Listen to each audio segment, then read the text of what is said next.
সিলেটে নিজের ১৭ মাস বয়সী শিশুকন্যাকে বালিশ চাপায় মেরে ফেলার পর থানায় পুলিশের কাছে ঘটনার আদ্যোপান্ত বর্ণনা করেছেন মা নাজমিন আক্তার। পুলিশের কাছে তিনি দায় স্বীকার করেছেন। এ সময় তিনি নিজেকে মানসিক রোগী হিসেবেও দাবি করেন। শিশু সন্তানকে মেরে ফেলার ঘটনায় সিলেট মহানগর পুলিশের শাহপরান থানায় নাজমিনের স্বামী দক্ষিণ সুরমা উপজেলার বলদি গ্রামের কাতার ফেরত সাব্বির আহমদ মামলা দায়ের করেছেন। বৃহস্পতিবার পুলিশ নাজমিনকে আদালতে হাজির করলে তিনি স্বীকারোক্তিমূলক জবানবন্দি দিতে রাজি হন। নাজমিন গোলাপগঞ্জ উপজেলার কালীকৃষ্ণপুর গ্রামের জিয়াউদ্দিনের মেয়ে।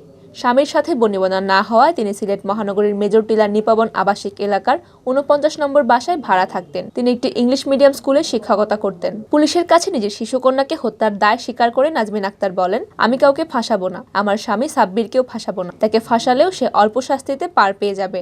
তার বিচার আল্লাহ করবেন। আমি আমার মেয়েকে শেষ করে দিয়েছি, আমার ফাঁসি হোক। পুলিশের কাছে নাজমিন আক্তার বলেন, বিয়ের পর আমার স্বামী বিদেশ চলে যায়। ৪ বছর সেখানে থাকা অবস্থায় সে আমার ভরণ পোষণ দেয়নি। আমি স্কুলে শিক্ষকতা ও টিউশনি করে চলেছি। পরে দেশে ফিরে আমাকে অনেক বুঝিয়ে আবার সংসার শুরু করে। তখন আমি গর্ভবতী হই। আমাকে গর্ভবতী রেখে সে আবার কাতার চলে যায়। নাজমিন অভিযোগ করে বলেন, বিদেশে গিয়ে সাব্বির অভিযোগ তোলে আমার গর্ভের সন্তান তার নয়। আমি তখন ডিএনএ টেস্টের কথা বলি, কিন্তু সাব্বির ও তার পরিবার তা না করে আমার বিরুদ্ধে কুৎসা রটাতে থাকে। আল্লাহর কি রহমত, জন্মের পর দেখা গেল মেয়ের চেহারা অবিকল সাব্বিরের মতো। চোখ, ঠোঁট, মাথার চুল, হাসি সবই একই রকম। এরপর তিনি দুঃখ করে বলেন, সাব্বির ১৫ দিন আগে দেশে এসেছে, কিন্তু একবারও মেয়েকে দেখতে আসেনি, বরং আমার বিরুদ্ধে নানা অপপ্রচার করছে। এই দুঃখে আমি আমার মেয়েকে শেষ করে দিয়েছি। মারার কারণ হচ্ছে ও দেশে আসছে, ও বাচ্চাকে সময় দিতে রাজি না।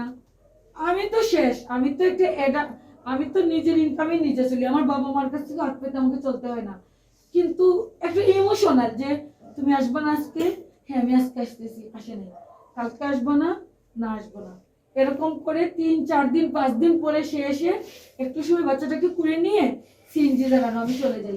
এখন আমি কি এত, আপনারা পুরুষ মানুষ ঠিক আছে, আমি বোঝানোর জন্য বলছি, আমি কি এতই নির্লজ্জ বলবো তুমি থাকো? কিন্তু হ্যাঁ বিদেশ থেকে আসার পরে তো একদিন বাসায় থাকে নাই কেন? আমাকে ভালো লাগে না, ডিভোর্স দিয়ে দাও। আমার ছেলে আছে, মেয়ে আছে, আলহামদুলিল্লাহ আমার একটা মোটামুটি ভালো কেরিয়ার আছে। আমি যদি মন দিয়ে পড়াশোনা করি আমার আরেকটা ভালো কেরিয়ার হবে। কিন্তু তুমি তো আমাকে জিন্দা লাশ করে ফেলছো। এটা তো ইমোশনের বিষয়। আমি তো ইমোশন থেকে আমার বাচ্চাটাকে মারছি।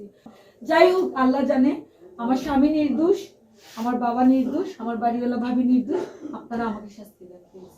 কিন্তু শিশুটি তো নিষ্পাপ, তাকে মারলেন কেন? পুলিশের এমন প্রশ্নের জবাবে নাজমিন বলেন, আমার তো সব শেষ।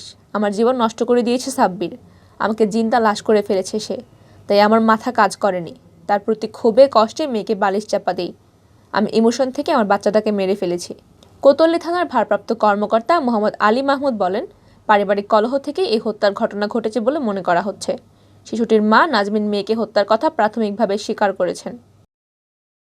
পরবর্তীতে উসমানী মেডিকেল কলেজে আমাদের যে পুলিশ টহল আছে, আমি এই সংবাদপত্র পুলিশ টহল পার্টিকে বলার পরে ওনারা এই মহিলাকে সহ থানায় প্রেরণ করে। পরে থানায় নিয়ে আসলে আমি তাকে যেহেতু একটা হত্যা মামলার মতো ঘটনা, নক্কারজনক ঘটনা, তাকে আটক করি। আটক করে পরবর্তী জিজ্ঞাসাবাদে জানা যায় যে ওর গ্রামের বাড়ি গোলাপগঞ্জ জেলা কালীকৃষ্ণপুর, থাকে নিপবন শাহপরান এলাকায়। আমি শাহপরান থানার ওসিকে এই বিষয়টা অবগত করছি এবং ওনারা আসতেছে ওনার আইনগত ব্যবস্থা নেওয়ার জন্য। এখন এই মহিলা আমাদের হেফাজত আছে এবং মহিলার স্বামীকেও জিজ্ঞাসাবাদের জন্য আমরা থানায় হেফাজত রাখছি এবং যত কর্তৃপক্ষ অবহিত করে এটা মামলার ব্যাপারে পদক্ষেপ নেওয়া হচ্ছে। উনি স্বীকার করছে, এটা নিয়ে আমরা কাজ করছি এবং আরো তদন্তের পরে আরো অন্য কেউ জড়িত আছে কিনা এটা জানা যাবে। উনি স্বীকার করছেন, স্বেচ্ছায় স্বীকার করছেন এবং আপনাদের মিডিয়া কর্মীদের সাথে বলছেন যে উনি সন্তানকে মারছেন। কি কারণে মারছেন এটাও আপনাদের সামনে বর্ণনা করছেন।